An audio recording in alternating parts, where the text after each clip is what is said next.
জিলানী রাদিয়াল্লাহু তাআলা আনহু তিনি হচ্ছেন আমার দয়াল নবীজির আওলাদ। কথা বলেন ঠিক কিনা? ইমাম হাসান রাদিয়াল্লাহু তাআলা আনহু থেকেও তিনি আওলাদ, ইমাম হুসাইন রাদিয়াল্লাহু তাআলা আনহু থেকেও তিনি আওলাদে রাসূল। তিনার বাবা আবু সালেম মুসা জঙ্গি রাদিয়াল্লাহু তাআলা আনহু তিনিও আওলাদে রাসূল। তিনার মা উম্মুল খায়ের মা ফাতেমা রাদিয়াল্লাহু তাআলা আনহা তিনিও আওলাদে রাসূল। তিনি কেমন মায়ের সন্তান ছিলেন, তিনি কেমন বাবার সন্তান ছিলেন। তিনাকে 4 বছর বয়সে যখন তিনাকে মক্তবের মধ্যে দেওয়া হলো, মক্তবের মধ্যে দেওয়ার পরে উস্তাদ পড়ায় আউযু বিল্লাহি মিনাশ শাইতানির রাজীম, তিনি পড়তে লাগলেন বিসমিল্লাহির রহমানির রহিম। এইবার উস্তাদ পড়াইতে লাগলেন আলহামদুলিল্লাহি রাব্বিল আলামিন। হুজুর গাউসে পাক আব্দুল কাদের জিলানী তিনি পড়তে লাগলেন আর রহমানির রহিম। বাবা উস্তাদ বলেন এক লাইন, আমার গাউসে পাক আব্দুল কাদের জিলানী বলেন আরেক লাইন। এবার উস্তাদ রাগ করিয়া তিনার মাকে ডাকাইয়া নিলেন, ডাক দিয়া বলতে লাগলেন মা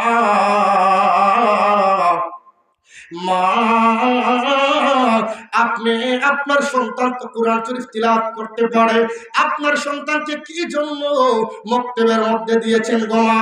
এবার মা ডাক দিয়ে বলতে লাগলেন হুজুর না আমার সন্তান তো কোরআন শরীফ তিলাওয়াত করতে পারে না। এবার উস্তাদ বললেন না আপনার সন্তান তো 18 পারা কোরআন শরীফের হাফেজ গো মা। কিভাবে আপনার সন্তানকে আপনি 18 পারা কোরআন শরীফের হাফেজ বানাইলেন? কিভাবে বানাইলেন? কোন কারণে বানাইলেন?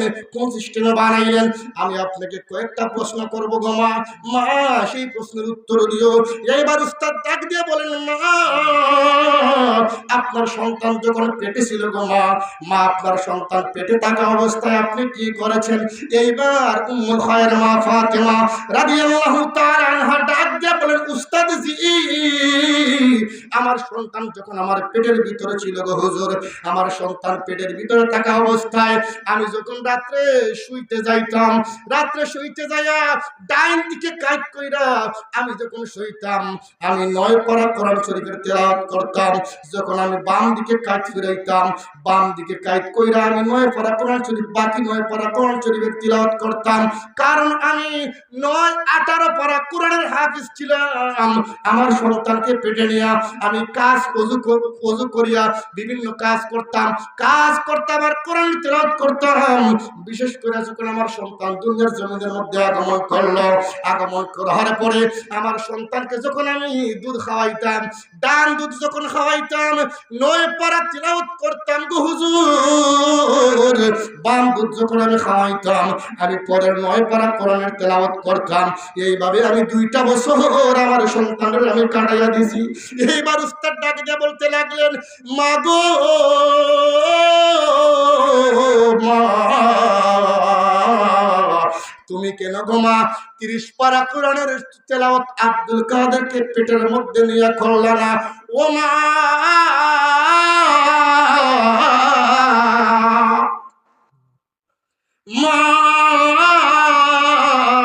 যদি 30 পারা কোরআনের তেলাওয়াত তোমার সন্তানের পেটের মধ্যে নিয়ে করতেন গো মা তোমার সন্তান 30 পারা কোরআনের হাফেজ হয়ে এই পৃথিবীর জমিনের মধ্যে আগমন করত। উচ্চ আওয়াজে পড়ি সুবহানাল্লাহ। সেই গাউসে পাক আব্দুল কাদের জিলানী রাদিয়াল্লাহু তাআলা আনহু তিনি আমার নবীর আওলাদ। ইমাম হাসান থেকেও আওলাদে রাসূল, ইমাম হুসাইন থেকেও আওলাদে রাসূল।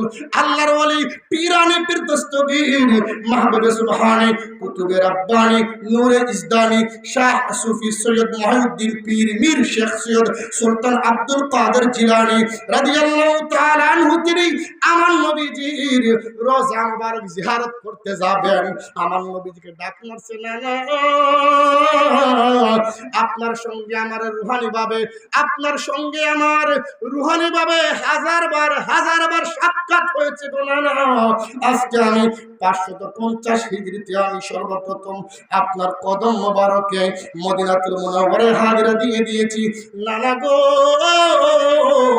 ও আমার নানা আপনি আপনি আপনার রোজা মুবারক থেকে আপনার ডান হাত মুবারকটা বাড়াইয়া দেন না, আমি আপনার ডান হাতের মধ্যে আমি আব্দুল কাদের জিলানী সরাসরি চুম্বন করব। সোনার মদিনা বহুদূরে, কিন্তু মদিনাওয়ালা আমার অন্তরে, কিন্তু মদিনাওয়ালা। সোনার মদিনা বহুদূরে, কিন্তু মদিনাওয়ালা আমার অন্তরে। বলো না কিন্তু মদিনাওয়ালা।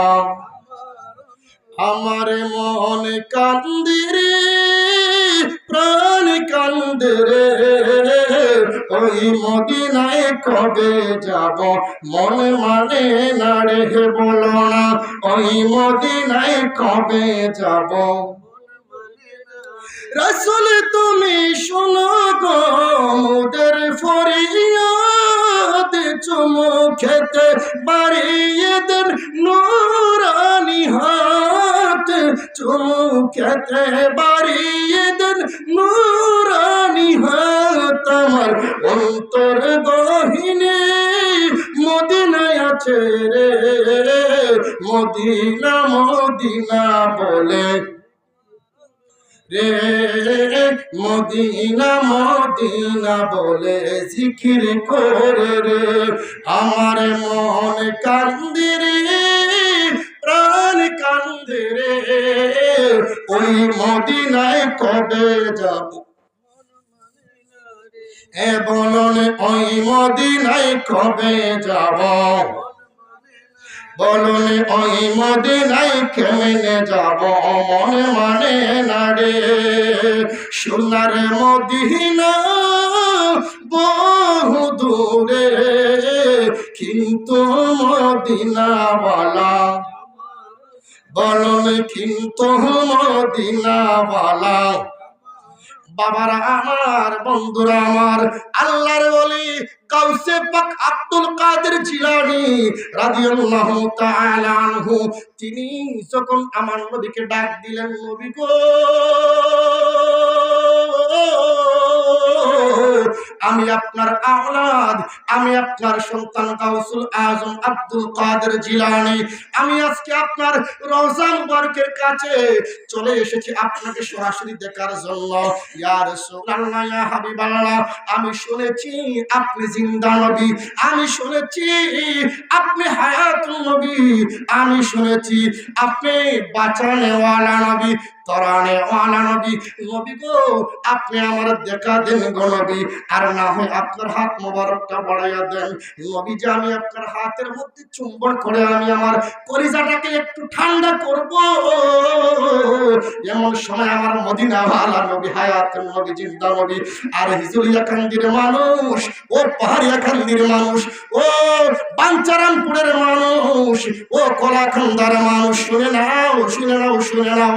আমার মদিনাওয়ালা নবী ডাক দিয়ে বলতে লাগলেন, এরে আব্দুল কাদের, আমি রাসূলুল্লাহ যদি রওজা মুবারক থেকে এখন সশরীরে উইটা যাই, আমি নবীর বিরহের প্রেম দুনিয়া সহ্য করতে পারবে না, দুনিয়া তাৎক্ষণিকভাবে ধ্বংস হয়ে যাবে, কিয়ামত হয়ে যাবে।